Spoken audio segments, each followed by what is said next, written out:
এ যেন রাস্তা নয়, ছোট্ট নদী। অবিরাম বৃষ্টিতে ঢাকার রাস্তায় আজ জনমানুষের চরম ভোগান্তির সৃষ্টি হয়েছে। রাস্তা জুড়ে পানি, থেমে গেছে স্বাভাবিক জীবন।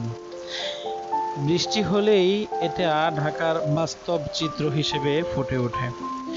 আজ সকাল থেকেই টানা বর্ষণে ঢাকার বিভিন্ন এলাকায় জলাবদ্ধতার সৃষ্টি হয়েছে।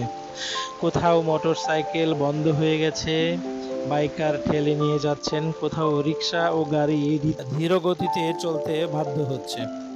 সাধারণ মানুষের কর্মস্থলে যাওয়া, শিক্ষার্থীদের যাতায়াত এবং জরুরি প্রয়োজনে অনেকেই ভোগান্তির মুখে পড়েছেন। একজন সচেতন বাইকার হিসেবে এমন পরিস্থিতিতে কিছু বিষয় অবশ্যই মনে রাখুন। অপ্রয়োজনে জলাবদ্ধ রাস্তায় কখনোই প্রবেশ করবেন না। পানির নিচে গর্ত বা খোলা ম্যানহোল থাকতে পারে।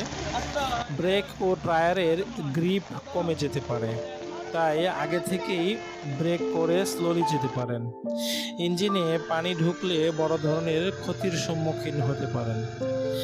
তাই সবাই নিরাপদে থাকুন এবং অপ্রয়োজনীয় ঝুঁকি এড়িয়ে চলুন।